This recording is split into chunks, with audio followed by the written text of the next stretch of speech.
Senator Colbeck.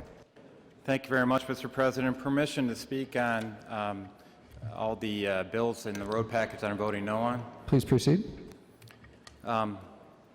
Colleagues, in Michigan, our current budget benchmark for the roads is $3.3 billion. That's what we've been spending historically on our transportation budget.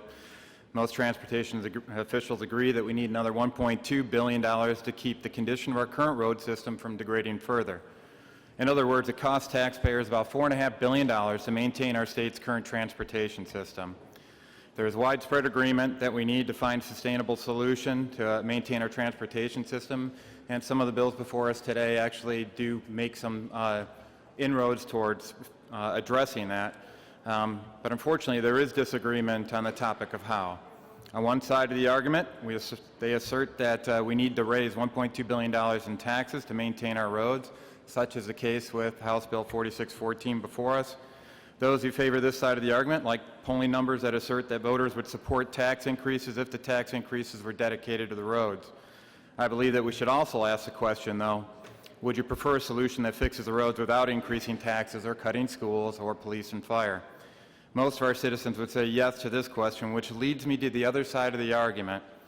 Sir Winston Churchill once sagely opined during budget discussions that, gentlemen, we have run out of money. It's now time to think. And in this spirit, I believe that we need to pursue ways to reduce the cost of maintaining our roads by at least $1.2 billion. It is possible to do so. The key to doing so is to upgrade our roads from our current dilapidated version 1 road system to a higher quality version 2 road system. Did you know that there are ways to build roads that last up to 4 times as long for only 15% additional upfront expense?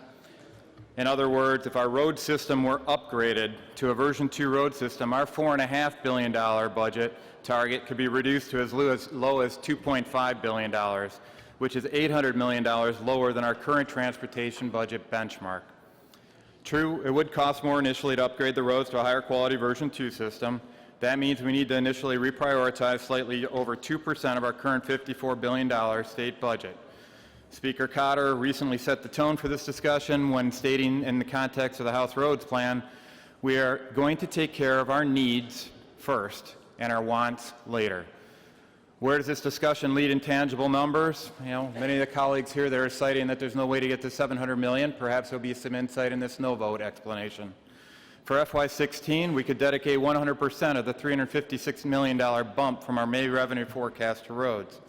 We could also allocate $212 million earmarked for the Budget Stabilization Fund and still retain a $400 million fund balance sufficient to protect us against a historical plus or minus 4% revenue forecast error. If we were to dedicate 100% of one-time and incremental FY16 general fund spending to roads, schools, and local governments, we could add another $98 million. Another $199 million could come from the Michigan Strategic Fund, which would in essence temporarily substitute targeted economic development subsidies for a broad-based economic development incentive in the form of a better transportation system for everyone. Another $299 million in funding could come from opening up a subset of the 344 state-restricted funds to free up additional funds for roads. This yields a total of $1.2 billion in incremental funding without raising taxes or cutting K-12 or cutting police and fire. Furthermore, the amount that needs to be reprioritized would decrease each year as more and more of the roads are upgraded. The bottom line is that if we were to make higher quality roads a priority today, we would eventually need up to $800 million less to maintain our roads, not $1.2 billion more. It comes down to a discussion of priorities. Tax increases simply push the prioritization discussions from the halls of Lansing to the kitchen tables of our citizens. It is time to upgrade our discussions about how to fix the roads and focus on ways to prevent forcing even more of these kitchen table discussions. When we do, I believe you'll join me in asserting that it is time to upgrade our roads. I'd like my comments added to the Journal as my no vote explanation. That is your constitutional right. The remarks will be printed in the Journal as your no vote explanation.